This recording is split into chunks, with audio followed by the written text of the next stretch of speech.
Mirë se erdhe në botën ku askush nuk është i pafajshëm.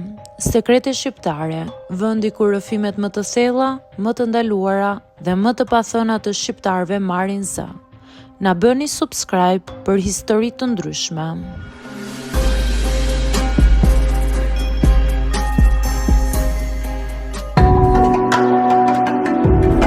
Jam 25 vjeçe dhe për një kohë të gjatë kam jetuar me idenë që më kishin mbjellë të tjerët.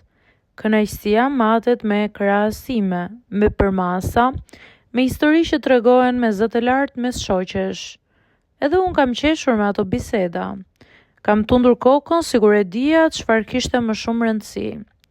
Derisa njoha atë. Nuk ishte tipi që të hynte në dhomë dhe të merrte gjithë vëmendjen. Nuk ishte arrogant. Nuk fliste për veten pafund. Kishte një qetësi që në fillim më dukej thjesht si turp, por me kalimin e kohës kuptova që ishte karakteri i tij.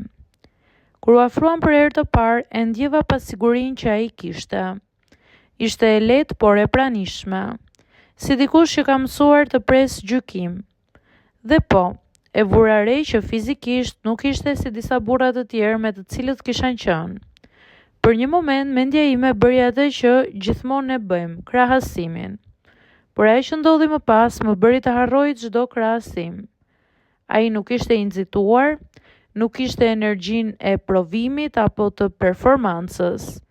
Ishte i përqendruar tek unë, tek reagimet e mia më të vogla, tek mënyra si ndryshonte frymarrja ime, tek sytë e mi. Më pyeste pa fjalë, më dëgjonte pa zë. Dhe për herë të parë ndjeva diçka që më kishte munguar më shumë se çdo gjë tjetër. Siguria. Me shumë burra para tij gjithçka kishte qenë intensive, e shpejtë, pothuajse si garë. Kishte energji, por jo lidhje. Kishte pasion, por jo vëmendje. Shpesh ndjesha si pjesë e një skenari që duhej të ndiqte një ritëm të caktuar. Me të nuk ishte skenar.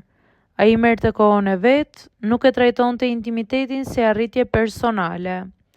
Ishte bashkëpunues, kishte komunikim të heshtur, çdo prekje kishte një qëllim, çdo moment kishte prani.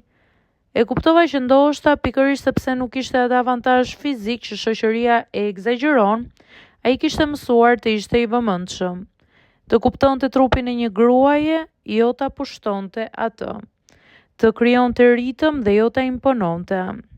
Kjo gjë më kënaqte, sepse kur nuk ndihesh e gjykuar, kur nuk ndihesh në krahasim, kur nuk ndihesh sikur je në provim, trupi relaksohet, hapet dhe përgjigjet ndryshe.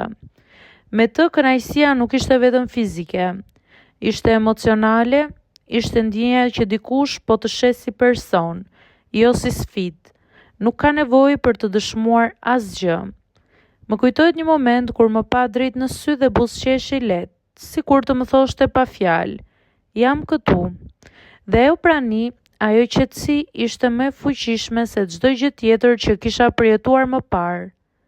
Pas atij takimi qëndrova zgjuar duke menduar, jo për trupin e tij, por për mënyrën si më kishte bërë të ndihesha. E butë, e sigurt, e dëshiruar në një mënyrë të qetë dhe jo të zhurmshme. Jam 25 vjeçe dhe kam kuptuar që shumë gjëra që na mësohen për pjesën intime janë të cekta. Madhësia, krahasimet, egoja janë thjesht zhurmë. Ajo që mbetet kur zhurma bie është vetëm lidhja. Dhe ai më mësoi që intimiteti vërtet nuk matet me centimetra. Matet me durim, me prani, me dëshirën për të kuptuar tjetrin. Ndoshta për disa ai nuk do të ishte impresionues, por për mua ai ishte pikërisht personi që më bëri të kuptoj se kënaqësia më e thellë vjen kur ndihesh e parë dhe e respektuar. Dhe kjo për mua ka më shumë peshë se çdo gjë tjetër.